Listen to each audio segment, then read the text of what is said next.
I know you all have had some questions about, the immigration stuff. Well, that just comes along with enforcing traffic. You're going to get things like, so I think we had talked about this before, but there's a thing called IAQ, and an IAQ is an immigration alien query. So just a quick example, if we were to pull either one of you over for just a simple violation of the law, we pull you over, we run your driver's license in the system saying you have a driver's license. And when we run your driver's license, it automatically checks for what they call wants and warrants on the Florida system and the national system. The national system is called NCIC, and the Florida system is called FCIC, Florida Crime Information Center, or National Crime Information Center. It also checks your driver's license, your driver's history, like we just talked about a minute ago with this guy this morning. And basically during that same check, it also runs what they call IAQ, which is the Immigration Alien Query. Well, during the IAQ now, just because the system is being updated so much because of the current administration up in Washington, D.C., it will tell you that, Troy has a deportation order in place. It's not a criminal offense on our end, but it also alerts the system that Troy is in the IAQ system, in the wanted system for the federal government for maybe a asylum, a court date that he or she missed.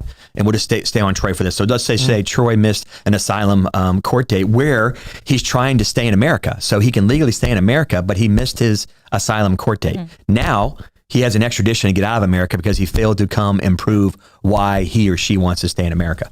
So anyway, so we're just getting a lot of those. So since we really started tracking this, out of the people we arrest people. And once you get arrested, you go to our jail, your fingerprints are run, your photo is run, and then we take pictures of your tattoos. So you're in the system now legally under Florida state law for committing a traffic law violation. So this is what's happening now. We pull you over. We're very, very heavy on 95 right now because we're trying to save people's lives out there, which we can talk about in a minute. Anyways, we pull Troy over on 90 State 95 for speeding, in a 70-mile-an-hour zone. We pull Troy over, we go up to his window, and Troy says, I don't have a driver's license. And then Troy gives us a Honduras passport. Well, that's not a driver's license. We run you through the system. You have now unlawfully committed a crime in the state of Florida, meaning you are unlawfully driving.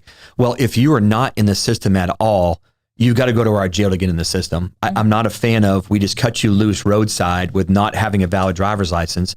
You drive 10 miles away and hit some innocent family going to Disney World, for God's sakes.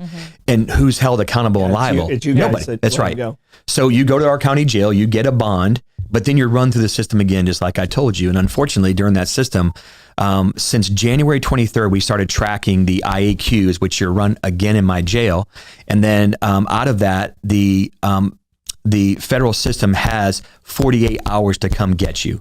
So let's say there's a hold on you for Customs and Border Patrol because of what I just said a minute ago, asylum, failed to appear for an asylum court hearing. You will stay in our St. Johns County jail. You can bond out on the criminal charge. Let's say the bond is $500 for no driver's license. You can bond out, but you're technically on hold for the federal government for 48 hours. Let's say it's 49 hours. We have to release you by law at 48. Well, they're coming and getting you right now because of the current administration. So our little sheriff's office here has Customs and Border Patrol have come down and picked up over 220 people since January 23rd, just from my jail, not roadside. Those numbers are not roadside. That's an additional number. 223 out of my jail that have qualified for deportation, just out of St. Johns County.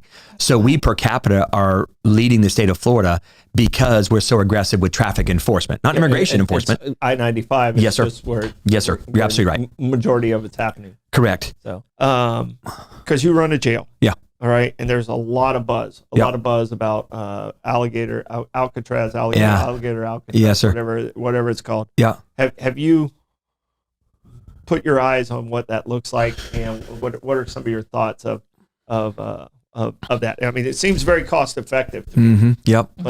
But as a person who's running a jail, right, I like to get your insight on what's happening here in Florida with that and the buzz it's creating. So as you know, Tallahassee has put a hold on Camp Blanding for, site number 2. That was in the media, I think, today and yesterday, or the last couple of days.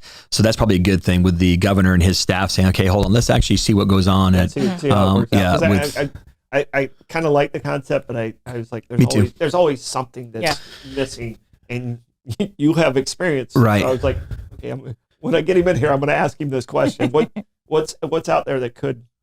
So first of all, I'm taking a trip down there. So I'm the chairman of the Florida Model Jail Standards, which regulates all 67 counties, jails in the state of Florida that came into law just a couple of years ago, signed by Governor DeSantis. So it gave us some teeth on unannounced inspections of all jails in the state of Florida that are run by the counties, whether it's the sheriff or the 9 that are run by the Board of County Commissioners across the state of Florida. So I am the chair of the Florida Model Jail Standards, and I just became a board member of the Florida Foundation for Correctional Excellence, which is kind of the oversight for the Department of Corrections. So myself and my team are going to take a trip down there to kind of just see for ourselves, because I want to be able to speak intelligently when I speak in front of, whether it be the Senate or the House or of course on the federal side or the state side, and be able to speak intelligently as the chairman, saying we've been down there and this is what I saw with my own eyes, as opposed to what the red saw and what the blue saw. I want to see what I see for myself. So I'm actually heading down there in the very, very near future with my team out of Tallahassee to see it firsthand and walk through. I think it was a genius idea, and this is why, and I hope people don't take this the wrong way. If we don't house them there, we're going to be forced to house them in our jail here. Mm-hmm. And what I can't have is, if I have a person that's in my jail that does not have a criminal charge, they're treated worse. I'd say treated worse. They're treated just like a juvenile or a female. They can have no sight, sound, contact with my people that are in there for a criminal charge. You want to talk about a 3-ring circus nightmare, it would be a nightmare. In a perfect world, if the government were to reach out to me saying, Sheriff, can you please house some people for 48 hours, 72 hours, I would say yes. I'll put them over in the work release center. It's a separate building. Right now, we're physically doing a separation in the middle of the building, which will give me 50 on one side and 50 on the other side. Right now, it's kind of an open bay concept with about 100 people in there. I can't have it. It's a no mix policy. So the Alligator Alcatraz, I'll just call it the AA, just make it easy. But AA actually opened for us to help us out to alleviate sheriffs being stuck, per se, with civil infractions, which is deportation orders in a county-run jail, which is run by your tax dollars. So I'm a fan of this because Chrome is overloaded. Baker is overloaded. And those two facilities have been up and running for years. Call your county sheriff's office. I believe Hernando County Sheriff's Office, Duval and Clay were the only other sheriff's office that could hold these people on these deportation orders way before the presidential change.